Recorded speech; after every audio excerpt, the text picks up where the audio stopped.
arábìnrin ìyá White ó tún sọ fún wa pé nígbà tí a bá ti tí ó wà nínú wa tí ó tó yẹ pé nǹkan tó yẹ pé a ti rò nínú wa ni So the first thing she láti says- tan ènìyàn jẹ. So the first thing she says is anything you say or do, and the intention of that word or action is to deceive somebody, you have lied. Ó wà pé a lè parọ́ nípa rírí nǹkan àti nípa bí a bá ṣe bí ara wa bá ṣe ṣe sí So the nípa rírò látọpọlọ wa. So the implication of this is you do not need to speak sometimes to lie. Wọ́n ní pé ìgbà mìíràn wà. So if I ask who stole the meat from the pot and you do like this, Nígbà tí a bá béèrè lọ́wọ́ wa pé ta ló mú ẹran jẹ nínú pọ́ọ̀tù tí a wá ṣe báyìí. the implication is I don't know. Ó túbọ̀ àárọ̀. Second example she gave is an intentional overstatement.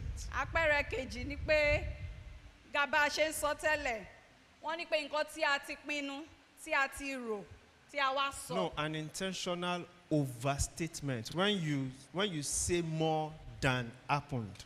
Okay.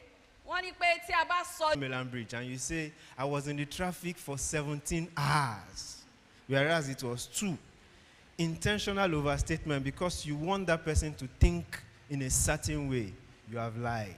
Wọ́n ní pé nígbà tí bóyá a ṣe àpèjúwe bóyá a wà lórí 3rd Mainland Bridge a lo àkókò méjì níbẹ̀ táwọn sọ fún èèyàn pé a ti lò bí more than 17 hours níbẹ̀ a rí i pé a ti parọ́. Then she gave an example of statement of fact in a way to mislead. Ìgbà mìíràn wà á tún wá máa sọ ọ̀rọ̀ bí ẹni pé ó dá wa lójú. In this instance, you've said the truth. Nínú eléyìí ìgbà mìíràn wà bóyá a ti sọ òtítọ́. But the way you've said it, ṣùgbọ́n bí a ṣe sọ. you've deceived someone. A ti fi tan ènìyàn jẹ. So an example is if you put the truth in a very minor part. Wọ́n ní pé bóyá àwa tẹ̀ fi òtítọ́ a fi jẹ́ kí òtítọ́ yẹ kó kéré. Okay, so let's say for example, some of us do this very well to our family members. Wọ́n tún fẹ́ ṣe àpèjúwe kan fún wa. You go out and something happens. Maybe you have an interaction with somebody that your spouse or your parent is not supposed to be aware that you have an interaction with that person. Wọ́n ní ìgbà mìíràn wà tó yẹ pé wọ́n fi ìdílé wa ṣe àpèjúwe pé bóyá a parọ́ nílé pé bóyá a báyàn kan sọ̀rọ̀ àbí àfẹ́ kan mọ̀ pé a bá ẹni yẹn sọ̀rọ̀. Then your spouse asks you, how was your day? Ẹni yẹn wá béèrè lọ́wọ́ wa pé báwo ni ọjọ́ wa ṣe lọ. Then you tell them the story from the beginning. How you went into the bedroom, you stepped out, you went like this, you saw a woman in the market, you turn right, you turn left. But that part that you don't want them to be angry about, you just say it in passing. You've not lied, but you have deceived them. Àwa bẹ̀rẹ̀ sí ní sọ àtàmọ̀ pé ìgbà tí mo lọ sọ́jà báyìí ni mo ṣe nǹkan báyìí ni mo rí nǹkan báyìí ni mi ò rí. Ṣùgbọ́n èyí tó jẹ́ òtítọ́ ọbẹ̀ a kàn rọra sọ ní èrèfé. A parọ́ ń bẹ̀ o ṣùgbọ́n bí a ṣe sọ ọ̀nà tí a sọ. Some of us as journalists, we do this a lot. As journalists and PR professionals. Wọ́n ní àwọn journalists, àwọn oníròyìn wa, wọ́n máa ń sọ eléyìí tó pọ̀. So I give you an example. Let's say an organization declares their financial statement. Wọ́n ní pé bóyá ilé-iṣẹ́ kan wọ́n sọ síta pé iye owó báyìí ó ní ìṣúná wa. So I'll give you an example. Let's say you declared 100 million naira as your overall revenue. Wọ́n ní pé àdúrà owó tán sọ yìí bóyá owó tí a ta jèrè. But the amount you spent that year is 120 million naira. So you have a loss of 20 million, right? Ṣùgbọ́n wá rí i pé nǹkan tó yẹ pé a ná ó ti ju owó tí a ti ẹ̀ sọ lọ. Okay, so you now think of how can we say this story that will look fine? Àwa wò pé báwo la ṣe fẹ́ ṣe kinní yìí kó dùn lójú àwọn èèyàn kó lè dùn gbọ́ létí. Then you will now remember that last year you made 80 million, not 100 million. Àwa máa sọ pé ní ọdún tó kọjá iye báyìí ni. So the emphasis of the story is David and Sons Limited made 20% revenue increase in 2024. Wọ́n wá ń sọ fún wa pé ẹ bá mi túmọ̀ yẹn dáadáa. Okay, so you will talk about the revenue increase instead of the loss. Wọ́n sọ nípa owó tí a rí èyí tí ó pọ̀ dípò eléyìí tí a ná tó ju owó tí a ní lọ. So I have two more examples. The last but one. Ellen White talks about misrepresentation or an intention to slander by tale-bearing. Arábìnrin White ó ń ṣe àpèjúwe kan, ó ń sọ pé nígbà tí a bá ń sọ ohun tí ò yẹ kí a sọ ní ọ̀nà tí kò tọ́. So somebody says something out of anger. Èèyàn sọ nǹkan kan bóyá èèyàn kan ń bínú. And you want to narrate that story. Ó máa mú tiwa náà àtún wá fi ṣe àfikún. Eléyìí tó ń ṣe àpèjúwe pé bóyá èèyàn tí ò dá ni. Or sometimes you say the truth, but your intention is to slander someone else's character. Ìgbà mìíràn wà tó yẹ pé bóyá òtítọ́ la sọ, ṣùgbọ́n èrò inú wa ni láti bà ti ẹnìyẹn jẹ́. So maybe you see David's car driving to a hotel with a woman by the side. Bóyá a rí arákùnrin Dáfídì, bóyá wọ́n lọ sí hòtẹ́ẹ̀lì, ẹ rí mọ́tò wọn ní ilé ìtura. Then you now quickly call my wife. Mrs. Afolayan, did you just enter so hotel now? Bẹ́ẹ̀ ṣe rẹ wá rí i pé obìnrin wà lẹ́gbẹ̀ẹ́ wọn, ẹ wá bẹ̀rẹ̀ sí ní pé ìyàwó wọn pé ṣé ẹ wà ń bẹ̀ pẹ̀lú wọn. You said the truth, but your intention was to slander. Òótọ́ la sọ bẹ̀yàn, ṣùgbọ́n èrò inú wa òun ni láti fi bà ẹnìyẹn jẹ́. So let me ask, with all of these examples that I've listed, Pẹ̀lú gbogbo àwọn àpẹẹrẹ tí wọ́n ti béèrè lọ́wọ́ wa yìí, tí how wọ́n ti many sọ of fún wa. us are liars? Àwa wo là ń You are in the parọ́ presence yìí? of God, don't Inú lie. ilé Ọlọ́run la wà yìí o, All ẹ má right, parọ́ o. put down your hand. Ẹ jẹ́ ká I am fọwọ́- one of you. I'm one Ẹ of jẹ́ you. ká gbọ́ I'm wá one of sílẹ̀, you. àwa náà wà lára wa máa ń parọ́ dáadáa. All right, why do we lie? Kí ló dé tí a fi ń parọ́? Why do we lie? Kí ló dé, kí nìdí tí a fi ń parọ́? I have 4 reasons here. Wọ́n ní wọ́n fẹ́ bá wa sọ̀rọ̀ lórí nǹkan mẹ́rin. The tí first a one fi is máa to ń parọ́. attain leverage, to gain an advantage.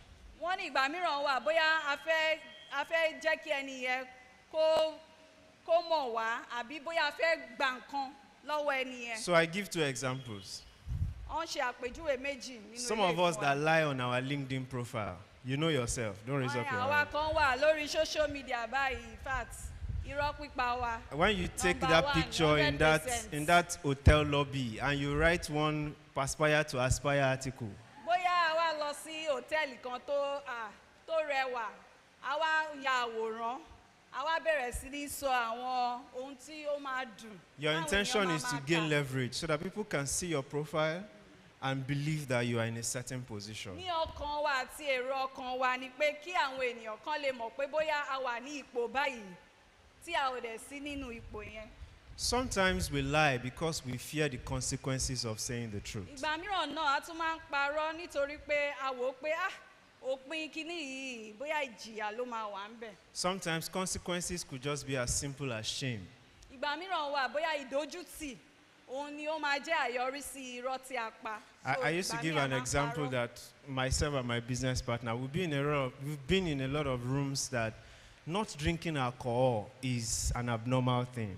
Wọ́n ní pé àwọn táwọn jọ ń ṣiṣẹ́ ìgbà mìíràn wà táwọn bá jọ wà páwọn jọ jòkó ní nípa mímu ọtí olóró kò ń ṣe nǹkan tó jẹ́ big deal fún wọn. And so when people ask you, when you go greet somebody that is very influential and they give you a cup of red wine and you say, I don't drink it, they will be like, what is wrong with you? As if you are the one that is abnormal. Wọ́n ní pé ìgbà mìíràn wà tó yẹ pé táwọn bá lọ sí àárín àwọn akẹgbẹ́ wọn tó jọ ń ṣiṣẹ́ tó máa fún wọn ní ọtí pé ẹ̀yin náà gba ẹmu tẹ́ wá sọ fún wọn pé ẹ kì í mú lójú wọn ó máa ń dàbí ẹni pé bíi pé a ti ṣe nǹkan tí ayé ò ṣe rí. Sometimes when you lie or pretend to be one of them so that they can see you as a good person, the reason why you have lied is for the love of conformity. Ìgbà mìíràn wà tó yẹ pé àwa náà a máa fẹ́ darapọ̀ mọ́ wọn pé bóyá káwa náà ká tiẹ̀ gba ọtí yẹn ká tiẹ̀ mú díẹ̀ ṣùgbọ́n nínú eléyìí tó ń bá wa sọ a fẹ́ darapọ̀ pé káwa náà ṣe bí ẹni pé a wà ní àwùjọ. Many of us do it with trends on social media. Àwọn ẹlòmíì náà a máa ń ṣe lórí social media. So somebody starts a trend and start talking about how our parents used to do this thing in 1952. Then you too, you jump on the trend, you do your own video and look for a lie that your mother never did and say your own part of the Ìgbà story. mìíràn náà wà lórí social media pé ọ̀pọ̀lọpọ̀ nǹkan la máa ń rí ń bẹ̀. àwọn nǹkan tó yẹ pé bóyá òbí wa gan ò ṣe á rí pé ẹlòmíì á ṣe á wá sórí social media pé àwọn òbí mi nǹkan tó máa ń ṣe lélẹ̀ àwa náà tá a bá rí lórí social media á bẹ̀rẹ̀ sí ni máa ṣe àwa fi àwọn irọ́ díẹ̀ á fi gba lẹ́yìn And the final reason, wá rí pé àwọn òbí wa wọn máa ṣerú ẹ̀. the final reason why we lie is lack of faith. Ohun tí ó tún máa ń jẹ́ kí a parọ́ òun náà ni pé tí a ò bá nígbàgbọ́. Some things that we lie about, we really do not believe that God can do what we are supposed to say the truth about. Wọ́n ní pé ìgbà mìíràn wà tó yẹ pé àwọn nǹkan mìíràn tí ò tiẹ̀ yẹ kí a parọ́ fún a máa ń wò pé bóyá Ọlọ́run kò lè ṣe la ṣe máa ń pa irọ́ yẹn. But what does the Bible say about lying? Ṣùgbọ́n kí ni Bíbélì sọ fún wa nípa. Number 9 is the most spoken about in the entire Bible.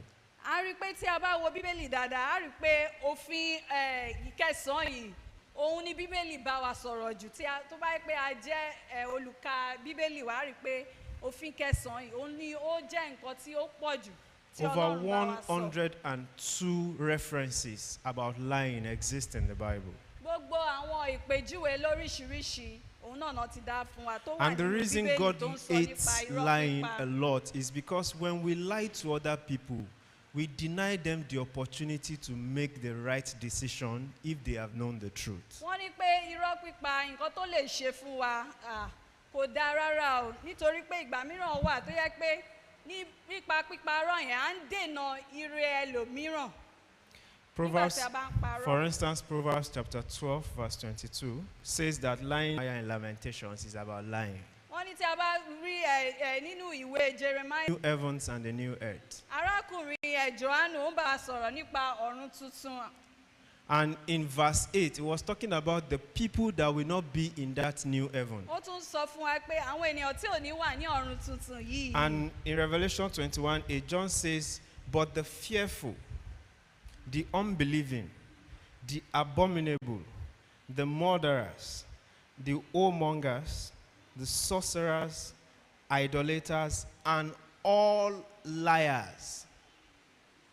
A rí i pé tá a bá wo ìwé ìfihàn eléyìí tí wọ́n fún wa ní àyọkà ẹ̀ yìí ó ń sọ fún wa nípa oríṣiríṣi ọ̀nà tí a fi ń parọ́ wọ́n túmọ̀ rẹ̀ ní èdè òyìnbó ní oríṣiríṣi. But today, lying has become a part of many professions. Ṣùgbọ́n a rí i pé irọ́ pípa yìí in fact gbogbo everywhere ló wà o. For those of us that are in PR, they call it branding.